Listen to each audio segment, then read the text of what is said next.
आज प्रधानमंत्री एक्सपोज हो गए हैं, बेनकाब हो गए हैं, उनका भ्रष्टाचार बेनकाब हो गया। ये भ्रष्टाचार मैं कहूं बचते हुए कह दूं कि भाजपा का भ्रष्टाचार है, ये इलेक्टोरल करप्शन है, ये सब मुझे लगता है लाग लपेट की बात होगी। ये सीधा सीधा प्रधानमंत्री द्वारा किया गया एक भ्रष्टाचार है जिसको कानूनी जामा पहनाने का प्रयास किया गया। 95% इलेक्टोरल बॉन्ड्स का पैसा एक पार्टी यानी कि भारतीय जनता पार्टी को मिला।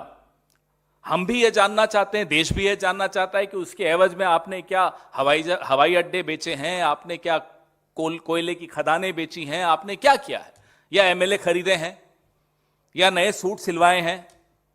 ये जानने का हक हम सबको है। या नए हवाई जहाज खरीदे हैं, हमें नहीं मालूम आपने क्या खरीदा।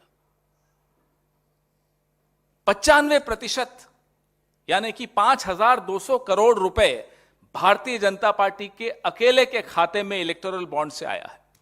हम माननीय सर्वोच्च न्यायालय के इस आदेश का खुले दिल से स्वागत करते हैं और हम ये मांग दोहराते हैं कि SBI, state bank of India, उस तमाम जानकारी को सार्वजनिक पटल पर रखे जिससे कि जनता को यह मालूम पड़े किसने कितना पैसा किसको दिया।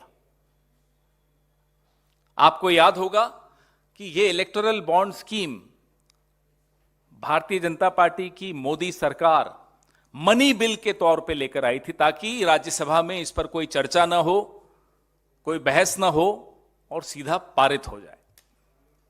आज भी हमें डर है और हमारा डर भी जायज है। हमारा डर यह है कि कहीं फिर से कोई अध्यादेश जारी ना हो जाए ताकि इस सुप्रीम कोर्ट के आदेश से बच जाए सरकार। यह डर हमारा जायज है। इस डर को हम आपके साथ साझा कर रहे हैं।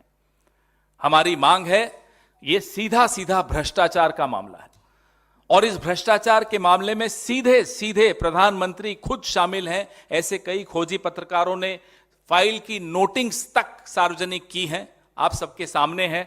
मैं भी आपसे साझा करूंगा, जिसमें चुनाव आयोग हो, वित्त मंत्रालय हो, लॉ कमीशन हो, लॉ मिनिस्ट्री हो, इन सब ने अपने अपने स्तर पे जिनके जमीर जिंदा हैं उन अधिकारियों ने फाइल नोटिस में अपना विरोध दर्ज किया था।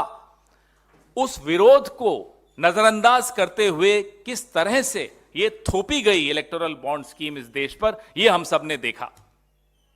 आज प्रधानमंत्री एक्सपोज हो गए हैं, बेनकाब हो गए हैं, उनका भ्रष्टाचार बेनकाब हो गया।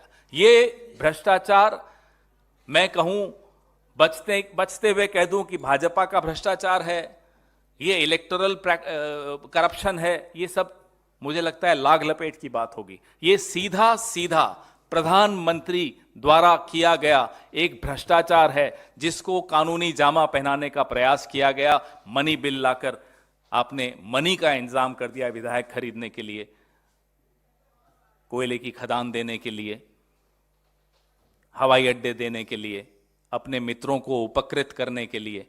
यह आपके सामने है। आज मैं फिर से हमारी पार्टी की ओर से, इस देश की जनता की ओर से उन तमाम वकीलों को, एक्टिविस्ट को, एनजीओस को, माननीय सर्वोच्च न्यायालय को खुले दिल से धन्यवाद देते हैं कि आपने एक ऐसा आदेश आज पारित किया है जिससे लोकतंत्र के जिंदा रहने की उम्मीद हम सबके मन में जागी है। ऐसी ही और खबरों से हमेशा अपडेट रहने के लिए चैनल को सब्सक्राइब कर लीजिए और वीडियो पसंद आया हो तो लाइक और शेयर करना ना भूलें।